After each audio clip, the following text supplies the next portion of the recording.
Haleluya, glory. Amin. Terpuji nama Tuhan, amin. Haleluya.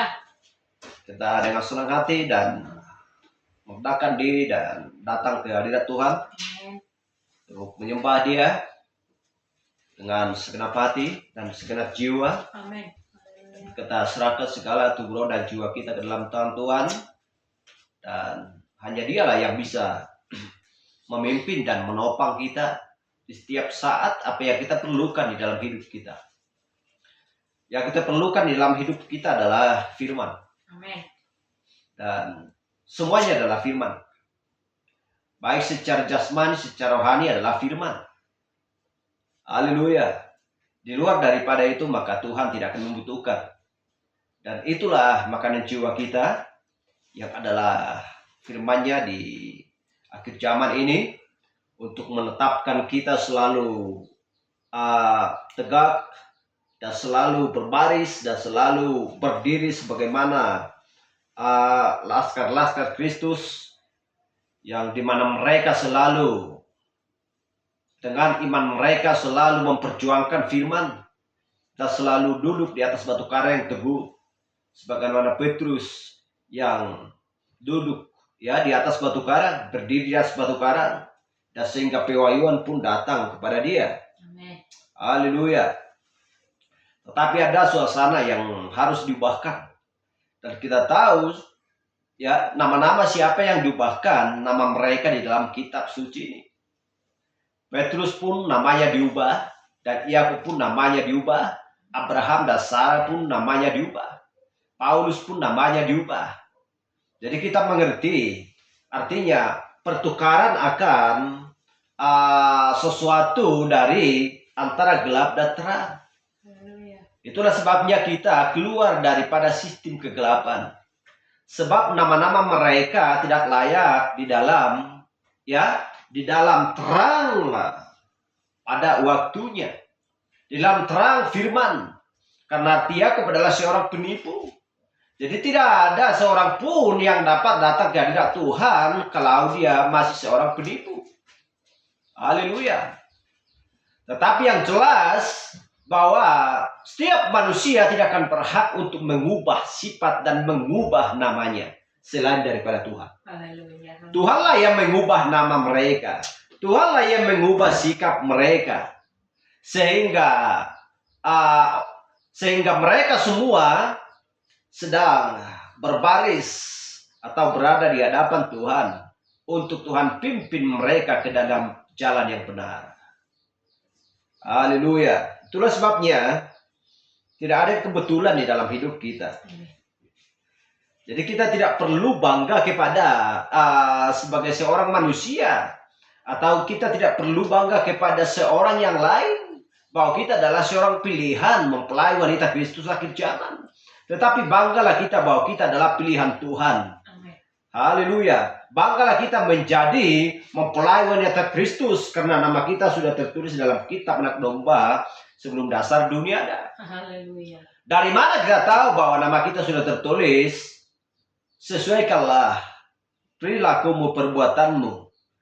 Yang paling utama adalah terima pesan dan lakukan, bertindaklah sesuai dengan firman pada zamannya.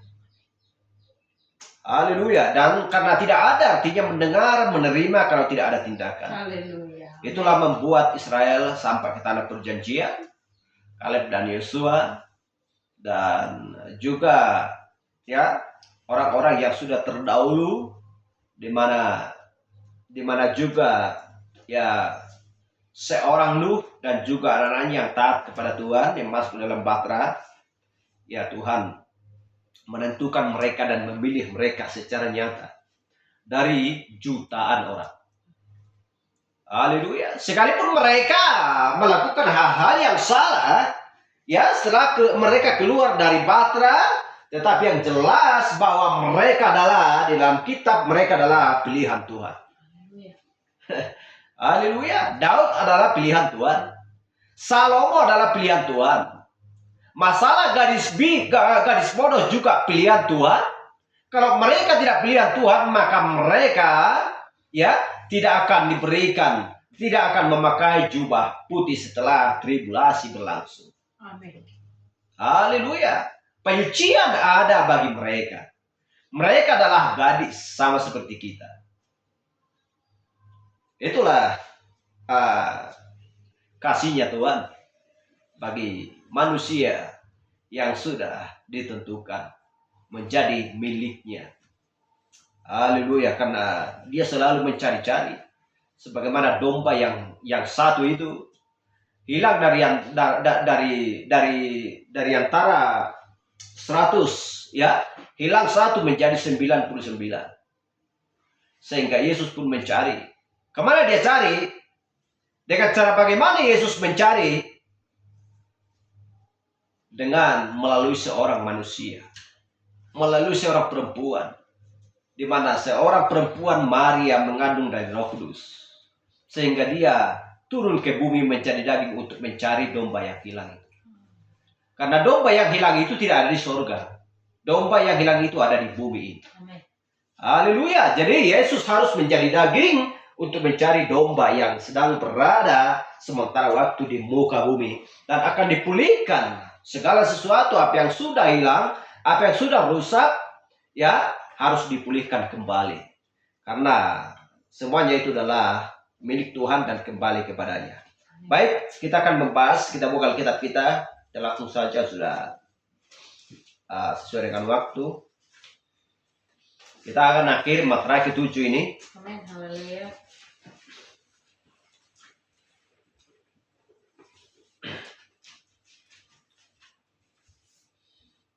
Dari Wahyu 7, dari Wahyu 7 ayat 4 sampai 8.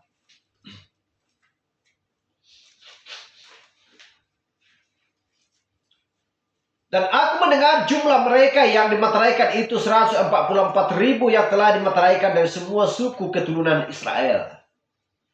Ini perlu kita catat, karena catatan adalah sebuah memori. Amin. Yang harus diingat, ya, yang harus diingat dan selalu dibayangkan, dan kemanapun kita pergi kita harus selalu ingat, karena tanpa mereka kita pun tidak ada. Haleluya. Dari suku Yehuda 12.000 yang dimateraikan. Dari suku Ruben 12.000, dari suku Gad 12.000, dari suku Aser 12.000, dari suku Naftali 12.000, dari suku Manasye 12.000. Dan suku Simeon 12.000, dan suku Lewi 12.000, dan suku Isakar 12.000, dan suku Jebulon 12.000, dan suku Yusuf 12.000, dan suku Benyamin 12.000. Kita tahu bahwa Benyamin yang paling kecil dari jumlah 12 yang bersaudara ini, dari anak-anak Yakub.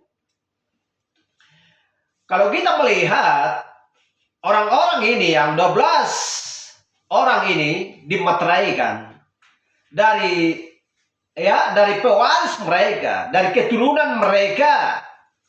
Dan kita melihat bagaimana tingkah laku yang 12 ini. Siapakah yang paling benar di antara mereka? Mau yang salah, mau yang benar, kita tahu bagaimana perilaku Ruben. Amin. Haleluya.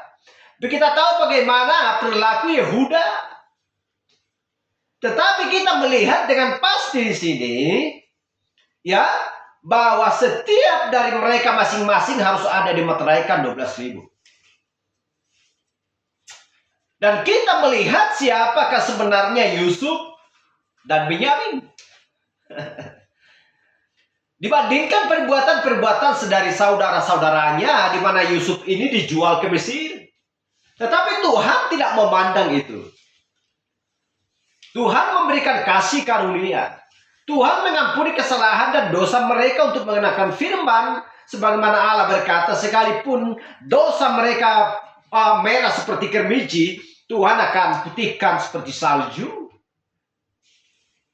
Itulah Tuhan itulah orang-orang yang Tuhan meteraikan sebelum dasar dunia ada, yang sudah Tuhan pilih dari antara keturunan 12 suku ini.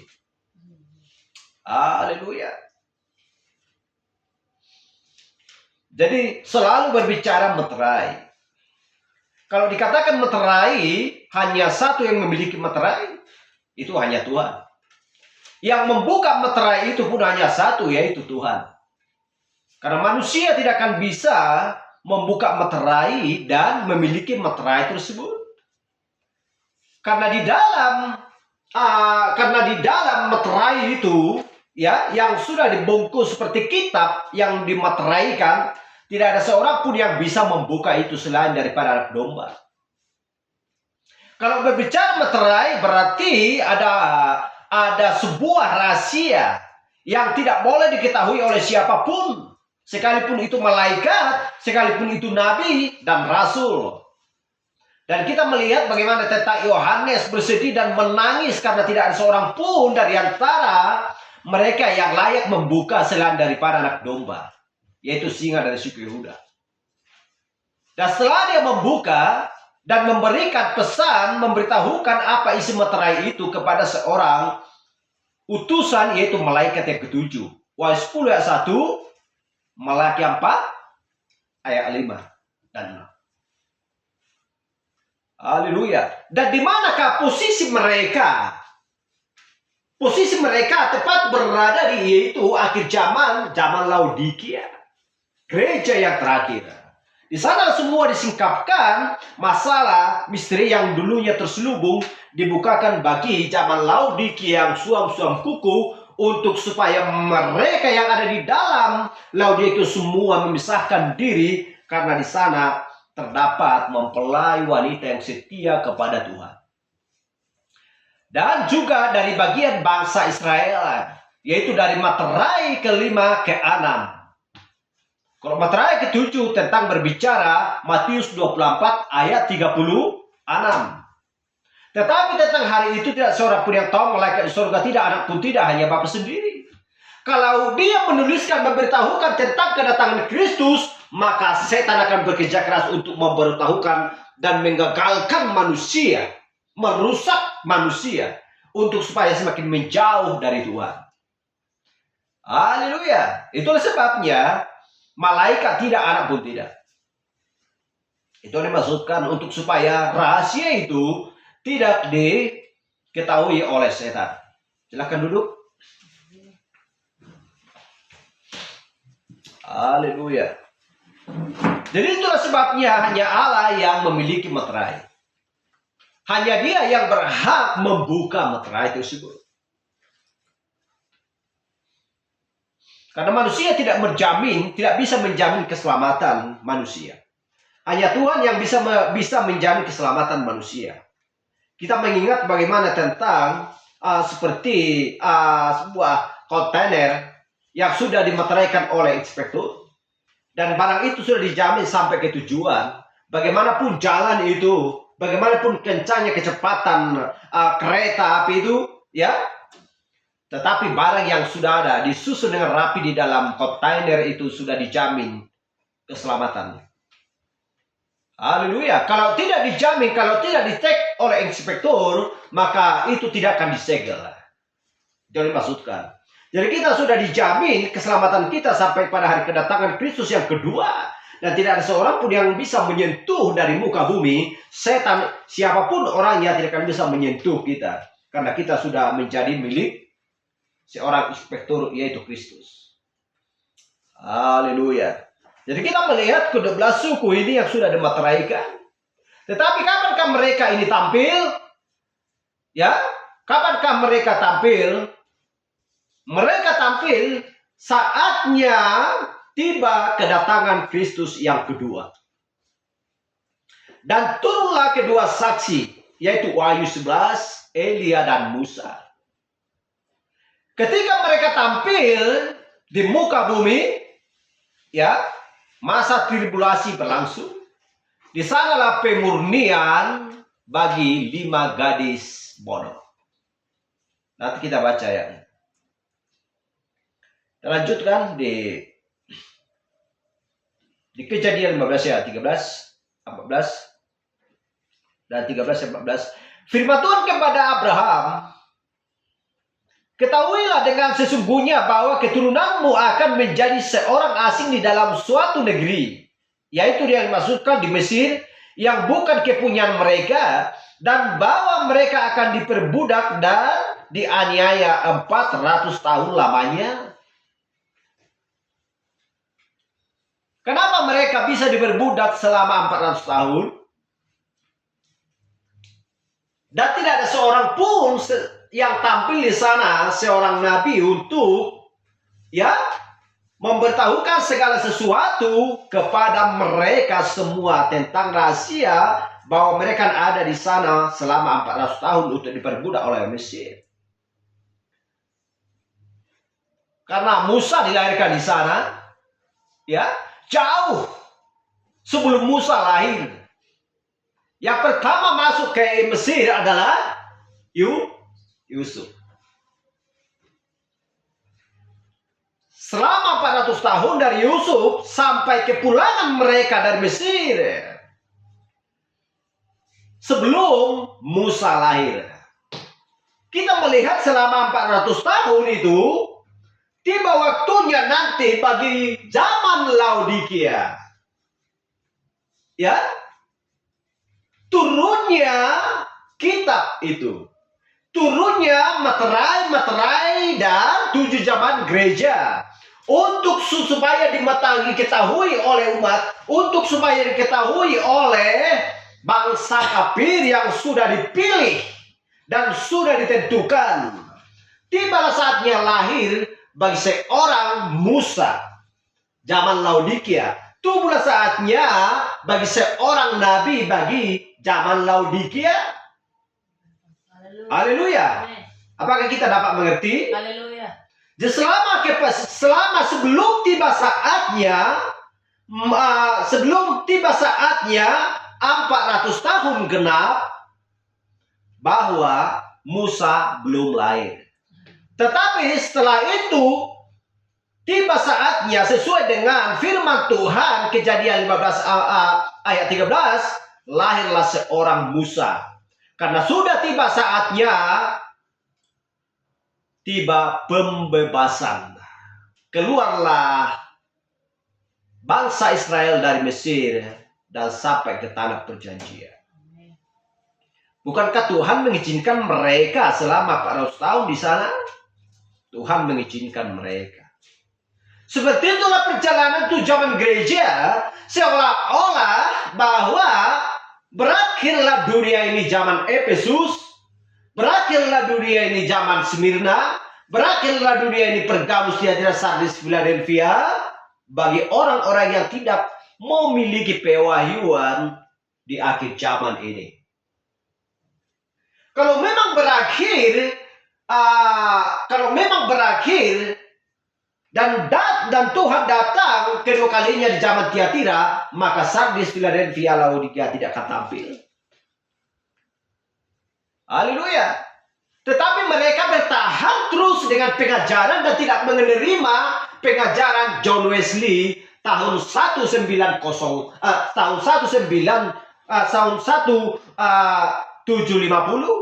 sampai tahun 1906. Haleluya. Dan seperti itulah perjalanan bangsa Israel. Sehingga sebagian dari mereka mengingat-ingat apa yang diajarkan di Mesir kepada mereka. Sehingga mereka gagal sampai ke tanah perjanjian. Haleluya. Dan tampillah zaman Laodikia, pembukaan materai, pembukaan materai dan rahasia-rahasia yang sudah terselubung apa yang terjadi di Taman Eden sampai peristiwa yang sedang berlangsung di kitab Wahyu tidak diterima oleh pengikut Martin Luther dan John Wesley. Sehingga mereka gagal sampai ke zaman Laodikia. Karena hanya di zaman Laodikia lah datang pembebasan. Sebagaimana tadi bangsa Israel tampillah seorang nabi, yaitu Musa, untuk membebaskan, membawa mereka sampai ke tanah perjanjian. Barang siapa yang tidak mau dan tidak taat mengikuti perkataan Tuhan, maka mereka gagal sampai ke tanah perjanjian. Haleluya. Tetapi bangsa yang akan memperbudak mereka akan kuhukum, dan sesudah itu mereka akan keluar dengan membawa harta benda yang banyak. Keluaran 2 ayat 24. Allah mendengar mereka mengerang, lalu ia mengingat kepada perjanjiannya. Perjanjiannya dengan Abraham, Ishak, dan Yakub. Haleluya. Jadi Allah tidak pernah berjanji kepada orang Israel ketika mereka ada di Mesir. Tenang aja lah kalian. Ya, harus ada waktunya 400 tahun. Tuhan tidak ada tuliskan ya bahwa Allah berbicara kepada bangsa Israel ketika mereka berada di Mesir. Tetapi Allah berjanji kepada Abraham, Ishak, dan Yakub.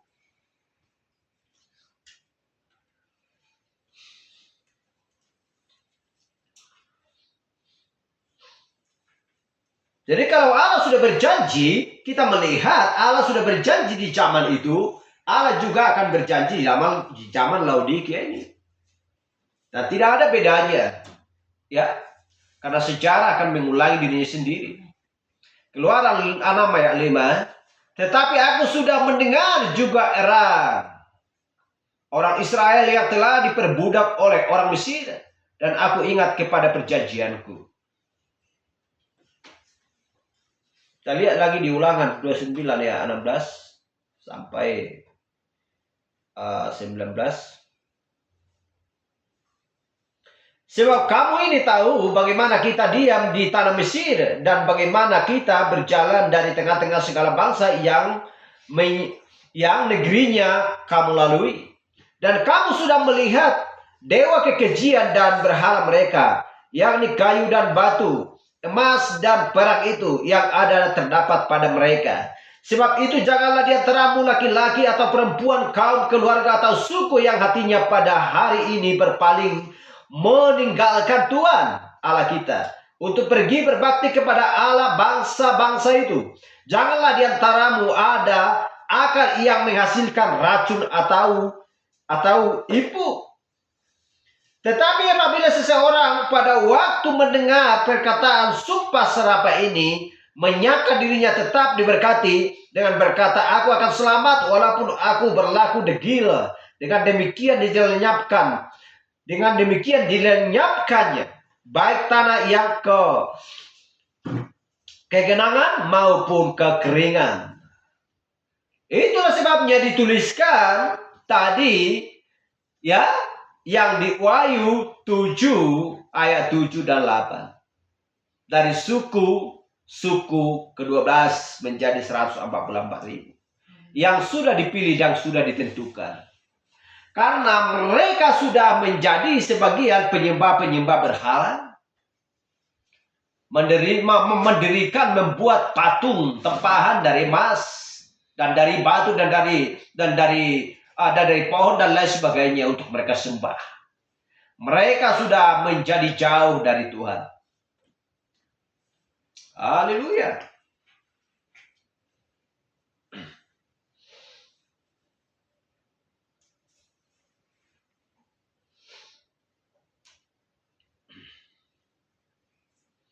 Jadi kita melihat bagaimana tentang Musa. Ya. Jadi karena mereka sudah berada di sana 400 tahun, mereka harus pergi pada saat itu. Jadi Allah memberitahukan kepada Abraham akan janji tersebut. Jadi Abraham menurunkan janji itu bagi Ishak dan Yakub. Yakub pun menceritakannya bahwa ketika nenekmu dulu sudah menyatakan, memberitahukan semuanya apa yang dikatakan oleh Tuhan kepada kakekmu dan kepadaku, kata Yakub. Haleluya.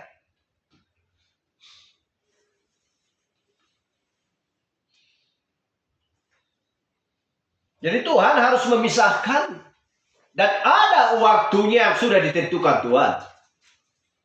Itulah sebabnya kita dipisahkan dari sistem Laodikia.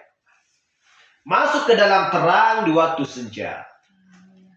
Dan tidak ada lagi senja-senja, waktu senja di luar daripada Laodikia.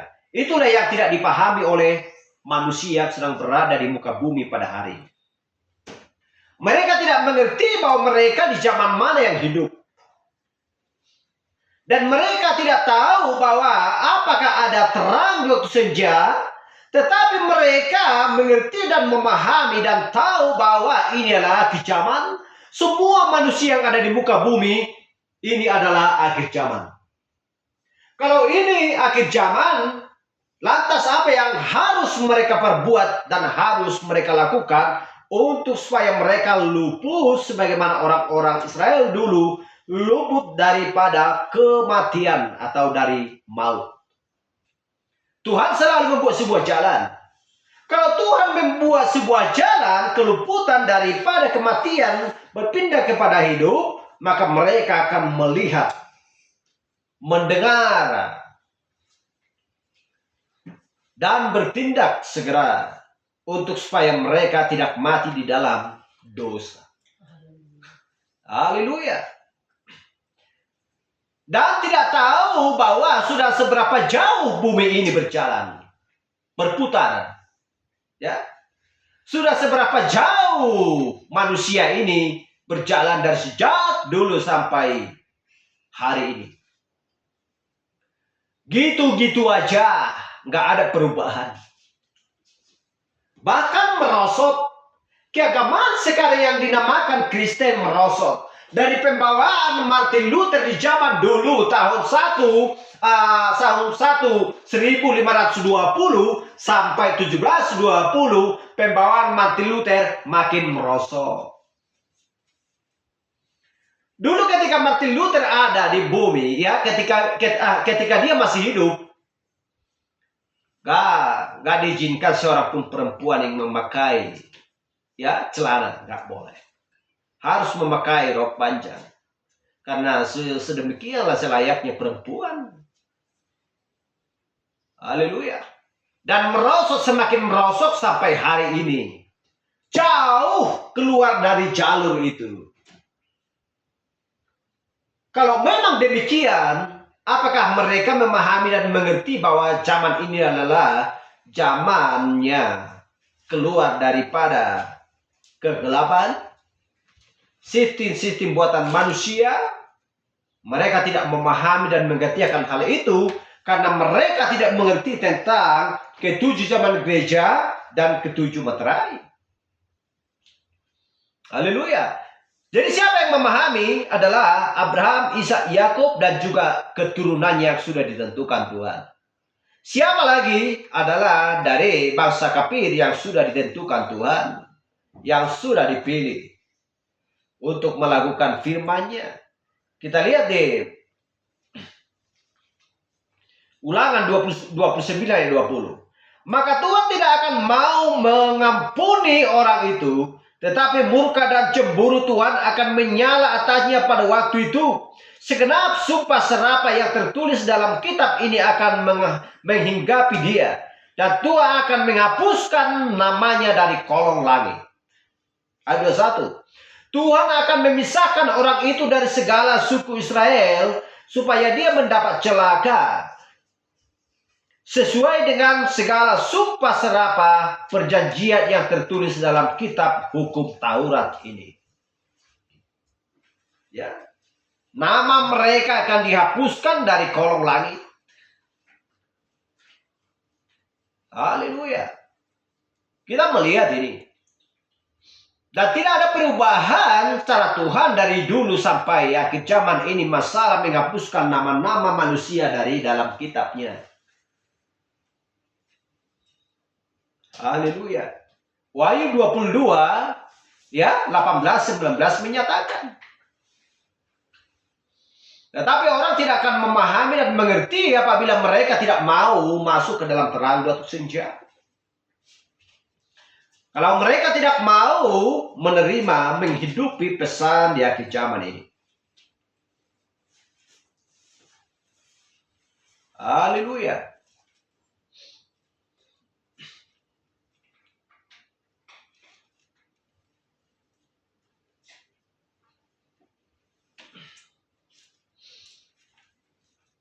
Jadi itulah sebabnya ya, berhala itu sangat dibenci oleh Tuhan. Hanya satu yang paling dicemburui oleh Tuhan adalah berhala. Ketika Israel masuk ke dalam penyembahan berhala. Haleluya. Namanya melayani berhala yang menyimpang sebuah dari jalan Tuhan, dan atau memberkati dirinya sendiri di dalam khayalan pikirannya sendiri yang melayani berhala. Karena Allah berkata, laki-laki perempuan kaum keluarga atau suku namanya akan dihapuskan dari kolong langit.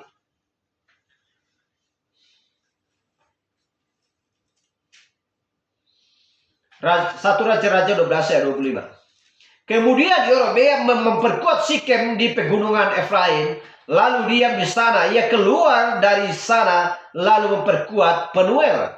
Maka berkatalah Yerobeam dalam hatinya, kini mungkin kerajaan itu kembali kepada keluarga Daud jika bangsa itu pergi mempersembahkan korban sembelihan di rumah Tuhan di Yerusalem. Maka tentulah hati bangsa ini akan berbalik kepada Tuhan mereka, yaitu Rehabeam, Raja Yehuda. Kemudian mereka akan membunuh aku dan akan kembali kepada Rehabeam, Raja Yehuda. 28. Sesudah menimbang-nimbang, maka raja membuat 2 anak lembu jantan dan emas.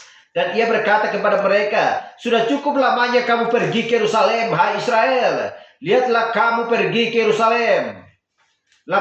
Sudah cukup lamanya kamu pergi ke Yerusalem, hai Israel. Lihatlah sekarang Allah-Allahmu kecil yang telah menuntun engkau keluar dari Mesir. Sejak kapan Allah kecil menuntun mereka keluar dari Mesir? Inilah sebuah penipuan. Ketika mereka lama di tanah di Yerusalem, dia datang, dia membuat sebuah patung-patung dari emas. Setelah nanti pulang dari sana, langsung saya goda mereka. Langsung saya bujuk mereka. Ketika mereka datang dari sana, sudah terlalu lama kamu sahabat-sahabat tinggal di Yerusalem. Bukankah kamu tidak tahu bahwa ini yang menuntun kamu keluar dari Mesir? Katanya, ditunjuk kepada patung buatan itu. Allah kecil itu. Betapa liciknya. Bukankah kamu tidak tahu bahwa pengajaran kami adalah pengajaran ini? Jauh dari pengajaran mediator di zaman dulu. Sesuai dengan pengajaran hari ini. Haleluya. Karena kita dapati tidak ada yang mengaku dirinya Kristen di zaman ini. Tidak ada yang kita dapati bahwa ada patung buatan. Yang dimana mereka langsung menyembah patung itu tanpa menyembah Tuhan. Selalu mengaku dirinya bahwa hanya Yesus Kristuslah juru selamat. Haleluya. Tetapi sudah berbelok. Sudah ada sebuah prinsip. Sudah ada sebuah penipuan untuk supaya menjauh dari Tuhan. Inilah rancangan yang dibuat. Ya. Sudah cukup lamanya kamu pergi ke Yerusalem. Hai Israel, lihatlah sekarang Allah-Allahmu yang telah menuntun engkau keluar dari Mesir. Sejak kapan itu? Tetapi mereka mau diperdaya. Lalu ia menaruh lembu yang satu di Betel dan yang lain ditempatkan di Dan. Maka hal itu menyebabkan orang berdosa. Sebab rakyat pergi ke Betel menyembah patung yang satu dan ke Dan menyembah patung yang lain. Kita lihat ini. Masa orang percaya pada waktu itu bahwa patung itulah yang membuat mereka keluar dari Mesir, menuntun mereka. Buta. Mata mereka dan hati mereka sudah penuh dengan kedegilan dan tidak mampu melihat akan terang pada zaman itu. Dan siapakah yang membawa terang pada zaman itu bagi mereka? Mereka gagal untuk mendapatkan itu. Seperti itulah di zaman ini, tidak ada bedanya. Itulah sebabnya, ya, karena sesak dan sepilah jalan. Banyak ya orang yang terpilih, terpanggil, tetapi sedikit yang terpilih. Sehingga jutaan orang, ya ratusan juta orang tercengang-cengang. Masa hanya sedikit yang masuk ke surga? Padahal ribuan jutaan manusia di muka bumi. Tapi itu tiba saatnya nanti mereka akan tercengang-cengang dan bertanya-tanya dan tidak ada lagi pengampunan. Haleluya. Bagi memiliki orang, ya, di mana hati-hati mereka memiliki telinga tidak dapat mendengar, mata tidak dapat melihat, hati mereka selalu degil dan keras kepala, sebagaimana Kain yang selalu, ya, membawa prinsipnya sendiri. Wahyu 2:6. Tetapi yang ada padamu, yaitu engkau membenci segala perbuatan pengikut-pengikut Nikolaus yang juga kubenci. Ini berbicara tentang zaman gereja. Ya.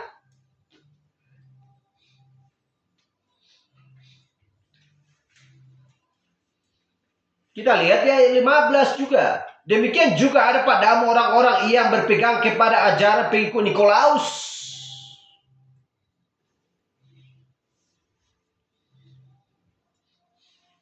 Dan dilanjutkan di ayat 20. Tetapi aku mencela engkau karena engkau membiarkan wanita Isabel yang menyebut dirinya Nabiah, mengajar dan menyesatkan hamba-hambaku supaya berbuat zina dan makan persembahan-persembahan berhala. Dan anak-anaknya akan kumatikan, dan semua jemaat akan mengetahui bahwa akulah yang menguji batin dan hati orang, dan bahwa aku akan membalaskan kepada kamu setiap orang yang menurut perbuatannya. Haleluya. Amin. Haleluya.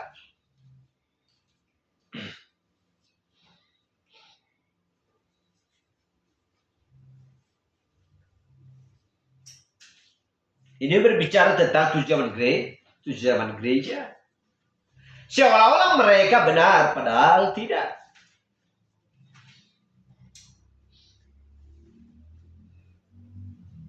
Yeskiel 48 ayat 1. Inilah nama suku-suku yang paling utara. Kita perhatikan ini. Inilah nama suku-suku yang paling utara dari laut terus ke Hetlon, ke jalan masuk Hamat, Esran, Enon, sehingga daerah kota Damsyik yang berdekatan dengan Hamat terletak di sebelah utaranya, dan perbatasan sebelah timur sampai perbatasan sebelah barat terdapat bagian Dan. Kita lihat ini. Jadi tanah pun menjadi warisan mereka juga dibagi-bagi. Berbatasan dengan wilayah Dan, dari perbatasan sebelah timur sampai perbatasan sebelah barat terdapat bagian Asyir. Berbatasan dengan wilayah Asyir, dari perbatasan sebelah timur sampai perbatasan sebelah barat terdapat bagian Naftali. Berbatasan dengan wilayah Naftali, dari perbatasan sebelah timur sampai perbatasan sebelah barat terdapat bagian Manasye. Ada 12 ini.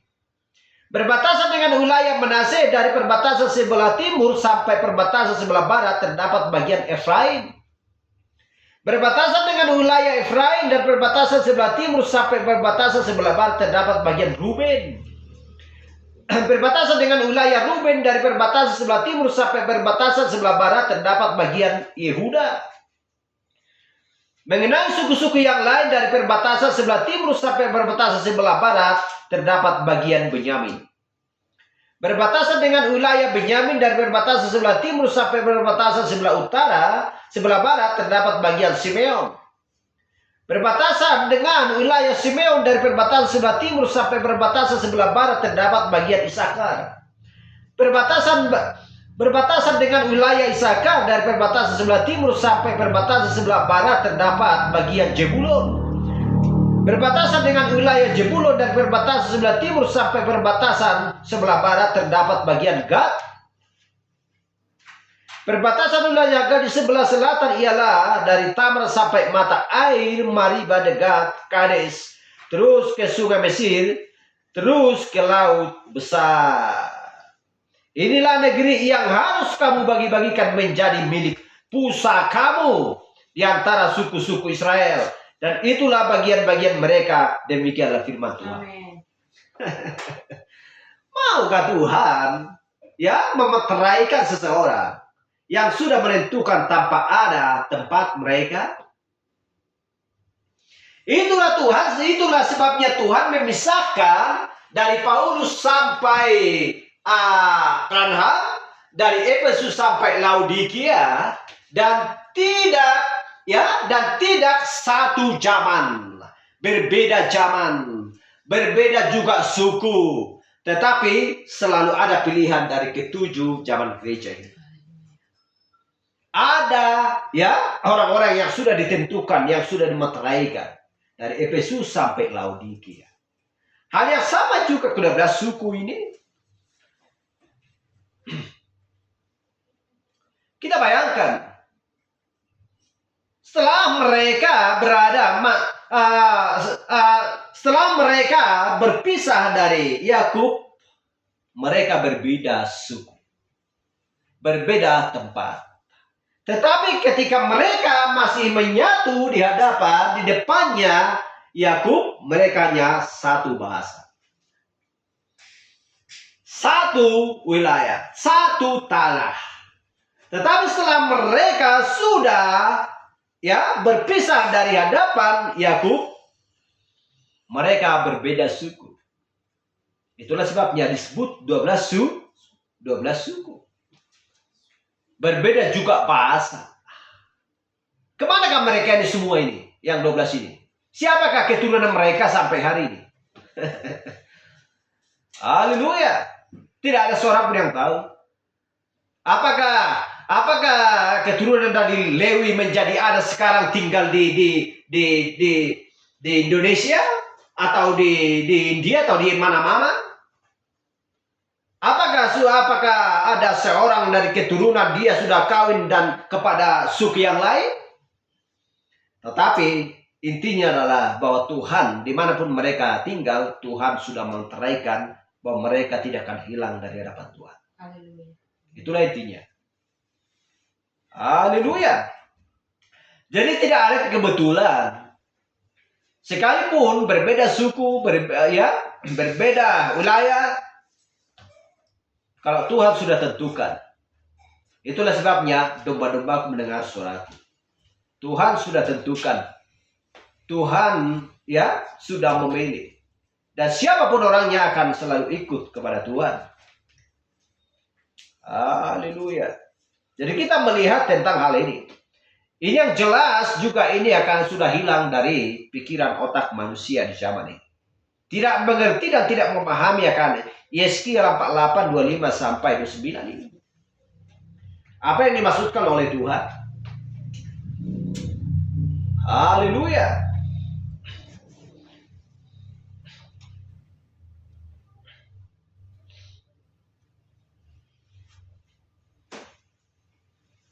Ulangan 9:14. Biarkanlah aku, maka aku akan memunahkan mereka dan menghapuskan nama mereka dari kolong langit. Tetapi daripadamu akan kubuat suatu bangsa yang lebih berkuasa dan lebih banyak daripada bangsa ini. Dan dikatakan di Ulangan 29 ayat 20, maka Tuhan tidak akan mau mengampuni orang itu, tetapi murka dan cemburu Tuhan akan menyala atasnya pada waktu itu. Segenap sumpah serapah yang tertulis dalam kitab ini akan menghinggapi dia, dan Tuhan akan menghapuskan namanya dari kolong langit. Haleluya. Di 2 Raja-Raja 14 ayat 27 juga dikatakan, tetapi Tuhan tidak mengatakan bahwa ia akan menghapuskan nama Israel dari kolong langit. Ada perbedaannya, kita lihat ini. Tetapi Tuhan tidak mengatakan bahwa ia akan menghapuskan nama Israel dari kolong langit. Jadi ia menolong mereka dengan perkataan Yerobeam bin Yoas. Haleluya. Kalau memang tidak dihapuskan berbicara tentang Israel, jawabannya apa? Wahyu 14 ayat 3. Mereka menyanyikan suara nyanyian baru di hadapan takhta dan di depan keempat makhluk dan tua-tua itu. Dan tidak ada seorang pun yang dapat mempelajari nyanyian itu selain daripada 144.000 orang yang telah ditebus dari bumi ini. Dan tidak ada yang dapat mengerti bahasa mereka dan nyanyian mereka. Haleluya. Hal yang sama juga di zaman ini. Siapakah yang mengerti akan bahasa kita? Gak ada seorang pun selain daripada mempelai wanita. Gak ada yang mengerti bahasa kita. Kalau tetangga-tetangga dan saudara-saudara kita, siapapun orang yang mengerti akan bahasa kita, maka mereka akan tertarik dan tahu dan mengerti jelas akan bahasa kita, maka kita akan menyatu. Haleluya. Amin. Haleluya. Tetapi karena kita lah mengerti, siapa lagi yang mengerti akan bahasa itu? Hanya kita dengan Kristus. Kalau kita tidak mengerti akan bahasa itu, ya tentunya kita akan menolak pesan ini. Dan kita tidak akan tahu bagaimana cara berpakaian. Kita tidak tahu ya apa yang harus ditinggalkan. Apa yang harus dilakukan.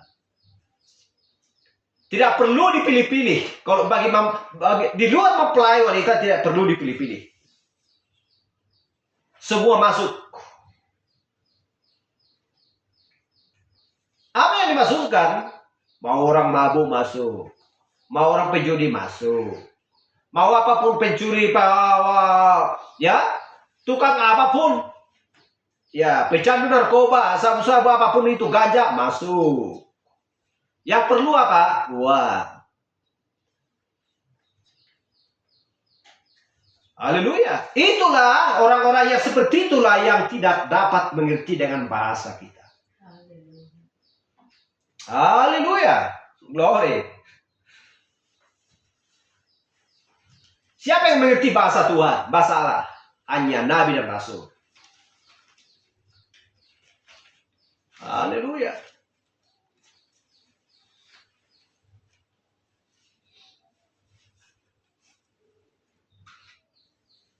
Yang mereka sudah dimeteraikan. Kita lihat.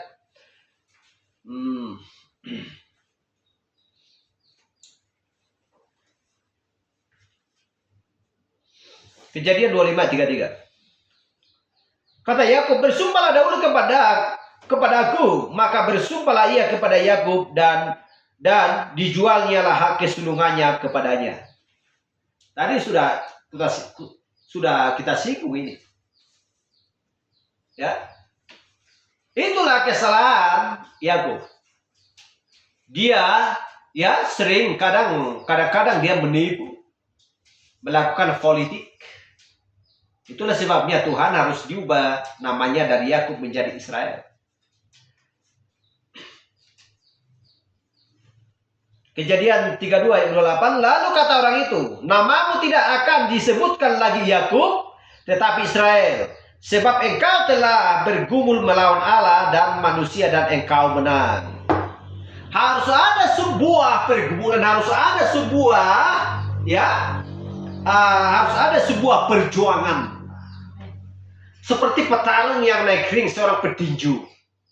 Dia tidak hanya cukup di sana berjuang, tetapi benar-benar dia mau meyakinkan dirinya, melatih dirinya sendiri, berjuang dengan penuh untuk supaya dia mendapatkan satu, yaitu piagam atau sabut emas.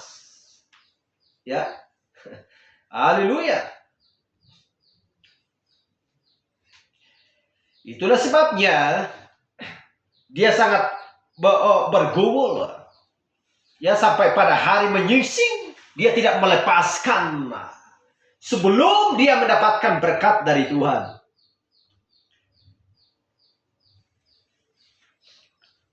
Wahyu 7:9, kemudian daripada itu aku melihat sesungguhnya suatu kumpulan besar orang banyak yang tidak dapat terhitung banyaknya. Dan segala bangsa dan suku dan kaum dan bahasa berdiri di hadapan takhta dan di hadapan anak domba, memakai jubah putih dan memegang daun-daun palen di tangan mereka. Haleluya.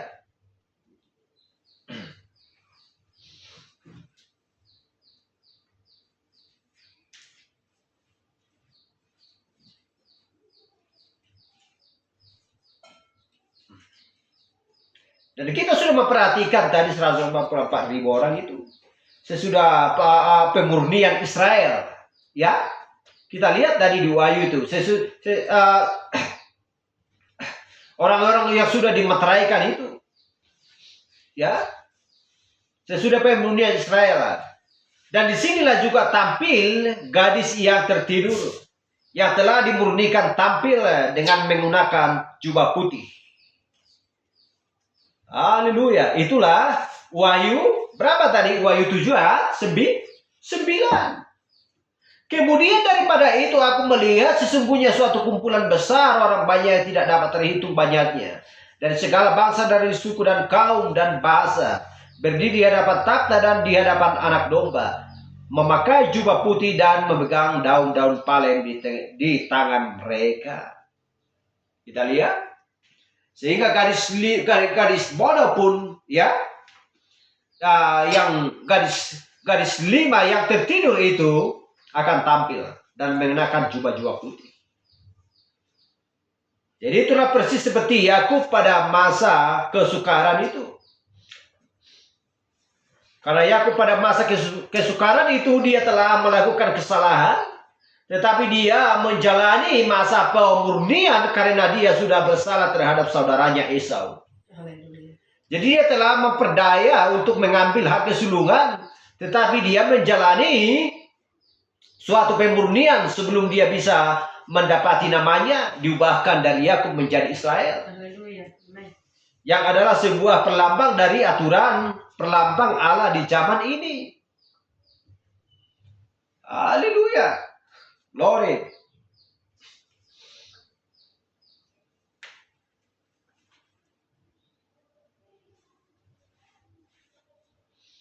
Wahyu 10 ayat 6. Dan ia bersumpah demi dia yang hidup sampai selama-lamanya, yang telah menciptakan langit dan segala isinya, dan bumi dan segala isinya, dan laut dan segala isinya, katanya, tidak akan ada penundaan lagi. Kalau tidak ada penundaan lagi, berarti Wahyu 10 ayat 7 tampil, Maliak 4 5 tampil. Tidak ada penundaan lagi.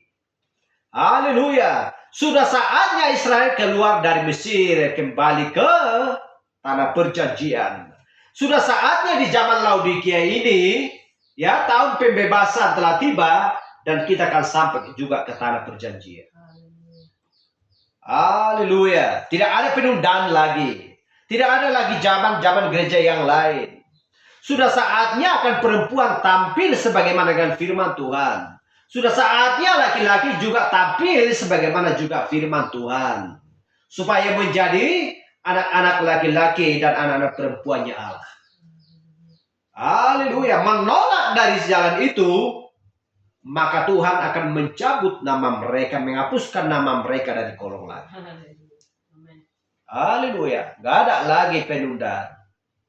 Bagaimanapun caranya. Itulah sebabnya Yohanes sangat sedih, menangis. Seolah-olah, ya, seolah-olah pekerjaannya itu, seolah-olah dia dibawa ke sana, ke atas, semua pekerjaannya sia-sia. Haleluya. Dia sangat semangat dan bangga. Apalah nanti mau saya lihat? Apakah ada sebuah rahasia nanti akan diberitahukan kepada saya? Tetapi ketika berbicara tentang meterai, sebelum malaikat yang ketujuh tampil, ya, tunggu dulu. Tetapi datanglah dari antara 122 berbicara, jangan menangi Yohanes. Sebab singa dari suku Yehuda telah menang. Dia yang layak membuka meterai. Lepaskan meterai. Itulah anak domba. Tidak ada penundaan lagi. Haleluya. Kapan itu terjadi? Apakah itu terjadi zamannya Paulus, Irenaeus, Martin, Kolumba, Martin Luther, John Wesley? Tidak. Di sanalah kita memahami semuanya.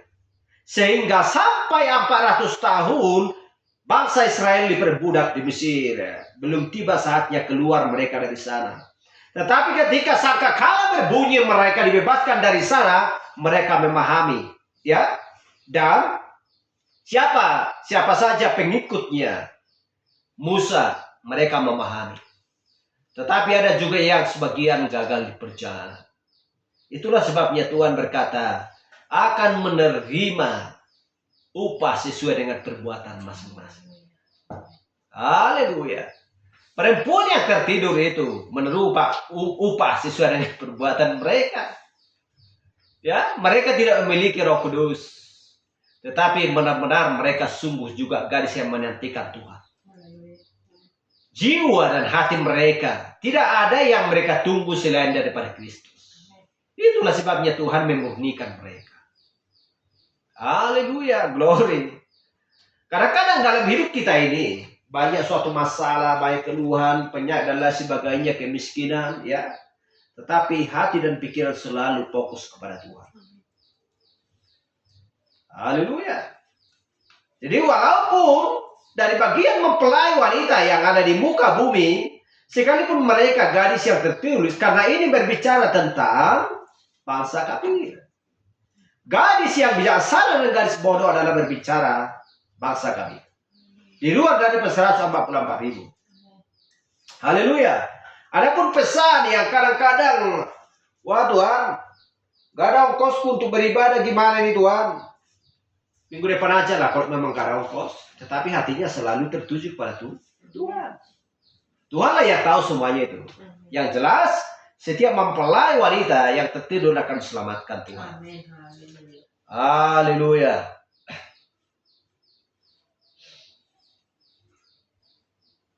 Kita baca lagi itu. Mengakhiri. Yesaya nomor 2. Para serafim berdiri sebelah atasnya. Besar.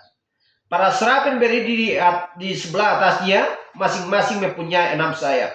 2 sayap dipakai untuk menutupi muka mereka, 2 sayap dipakai untuk menutupi kaki mereka, dan 2 sayap dipakai untuk melayang-layang. Ayat 3, dan mereka berseru seorang kepada seorang katanya, Kudus, kudus, kuduslah Tuhan semesta alam, seluruh bumi penuh kemuliaannya. Dan keempat makhluk itu masing-masing bersayap 6 sekelilingnya dan di sebelah dan dalamnya penuh dengan mata. Dan dengan tidak berhenti-henti mereka berseru siang dan malam. Kudus, kudus, kuduslah Tuhan, Allah yang Maha Kuasa, yang sudah ada dan yang akan datang. Dan ketika anak domba itu membuka materai ketujuh, maka sunyi senyaplah di sorga kira-kira setengah jam lamanya. Hening. Kalau ini berbicara kira-kira sunyi senyapnya setengah jam lamanya di sorga, hening. Berarti tidak ada yang tahu tentang kedatangan Kristus ketika membuka materai ketujuh. Ya, karena itu berbicara tentang kedatangan Kristus. Jadi tidak ada yang tertulis di sana. Inilah tertulis di dalam materai ketujuh. Begini di dalamnya, seperti ini, seperti ini. Itu tidak diberitahukan kepada khalayaknya umum, supaya setan tidak tahu. Tetapi ada disinggung Nabi sedikit, bahwa itu berbicara tentang kesudahan dunia ini. Haleluya, seperti bintang. Yang ada 1 bintang mengeluarkan 5 bintang, meledak, ya. Dan yang bintang 1 lagi mengeluarkan 3 bintang, meledak. Seperti itulah kesudahan dunia ini. Sehingga dunia ini lenyap dan tidak ada lagi. Datanglah bumi yang baru sebagai tempat orang-orang kudusnya Tuhan. Orang-orang percaya ya Tuhan. Haleluya. Glory, terpuji nama Tuhan. Seperti itulah materai ketujuh. Saya sudah sebutkan tadi bahwa hanya sunyi selapnya selama setengah jam di sorga. Dan itu berbicara tentang kedatangan Kristus. Kalau Kristus sudah datang, berarti dunia ini akan berakhir. Amin. Seperti itulah kesudahan dunia. Jadi semoga Tuhan memberkati kita. Haleluya. Kita bersyukur oleh karena berkat-berkat Tuhan yang sudah kita terima. Kita yakinkan saja bahwa Tuhan akan menambahkan segala sesuatu apa yang kita perlukan. Amin. Menyembuhkan segala penyakit dan apapun itu yang ada dalam tubuh kita, kita yakin dan percaya. Hanya Tuhan yang bisa menyembuhkan. Hanya Tuhan yang bisa menjamah. Asal kita bertekun dan selalu setia kepada setiap janjinya.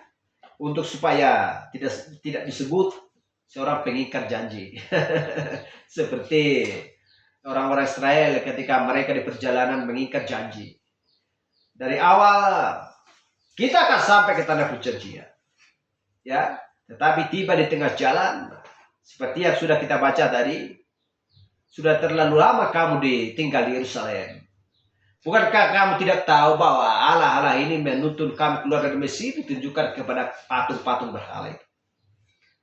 Seperti itulah persilapan, ya, pengaruh dari akan hal dunia ini. Bukankah kamu tidak tahu bahwa tradisi kita yang sudah dibuat oleh nenek moyang kita, ya, apakah kamu tidak mau kembali ke sana? Haleluya. Tetapi kita sudah melihat tadi bahwa janji Allah sudah diberitahukan kepada Abraham, Ishak dan Yakub.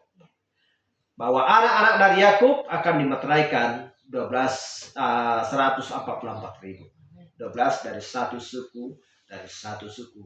Itulah yang dimeteraikan Tuhan dan yang sudah ditentukan, sebagaimana juga kita adalah perlambang.